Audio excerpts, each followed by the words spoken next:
আসসালামু আলাইকুম প্রিয় শিক্ষার্থী ভাই বোনেরা। গত কয়েকদিন আগে আমি আমার খালার বাসায় বেড়াতে গিয়েছিলাম। সেটা হচ্ছে একটা চা বাগানে, মানে আমার খালাদের বাসা হচ্ছে চা বাগানে। তো সেখানে গিয়ে আমার একটা ইচ্ছে জাগলো যে আমি ওইখানের যে চা ফ্যাক্টরি সেটা একটু দেখবো, আসলে চা গাছ থেকে কীভাবে চা পাতাটা তৈরি করা হয়। এজন্য আমার খালার ছেলেকে পড়ায় একটা স্টুডেন্ট, সে আমার ব্যাচমেট। পরবর্তী কথা হয়ে জানতে পারলাম যে সে আমার ব্যাচমেট। এই যে ছেলেটি, তার নাম হচ্ছে সুমন। তার সাথে একটু কথা বললাম যে আমাকে তুমি একটু ঘুরিয়ে দেখাবা তোমাদের এলাকার যে চা ফ্যাক্টরি। যদিও আমাদের এলাকার পাশে চা বাগান, চা ফ্যাক্টরি দুইটাই আছে, বাট কখনো ঘুরে দেখা হয়নি। তো সেখানে গেলাম, তো গিয়ে তার সাথে কথাবার্তা বলে ঠিক করলাম যে আমরা দেখব। এখন সে আমাকে নিয়ে চা ফ্যাক্টরির ভিতরে ঢুকলো। এই যে চা ফ্যাক্টরির ভিতরে আমরা ঢুকলাম, এবার সে আমাকে বিভিন্ন প্রসেস দেখাবে যে কিভাবে আসলে চা গাছ থেকে চা পাতাটা তৈরি করা হয়।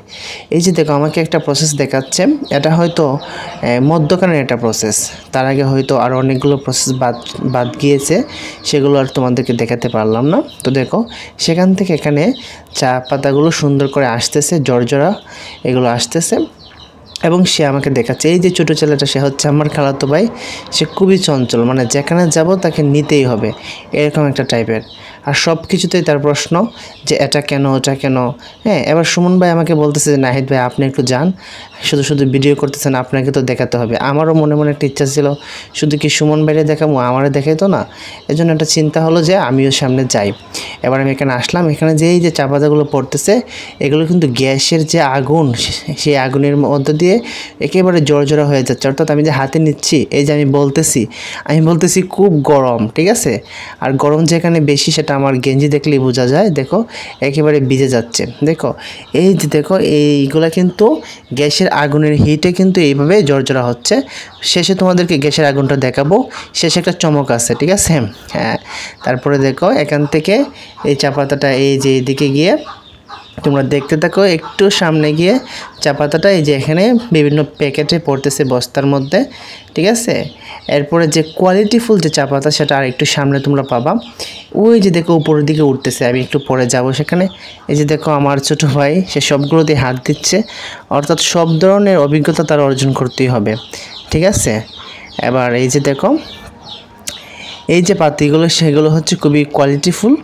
এগুলো একটু আস্তে আস্তে উপর দিকে উঠতেছে।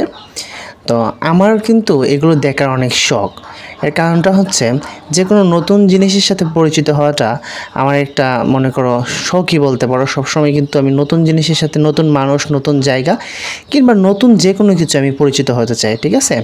এই যে দেখো, এদিকে বস্তাগুলো সুন্দর করে রাখা আছে। এই যে দেখো, এগুলো হয়তো এক্সপোর্ট কোয়ালিটির, বাইরের দেশে হয়তো যাবে, আর কিছু হয়তো আমাদের দেশেও থাকবে, এরকমই আর কি।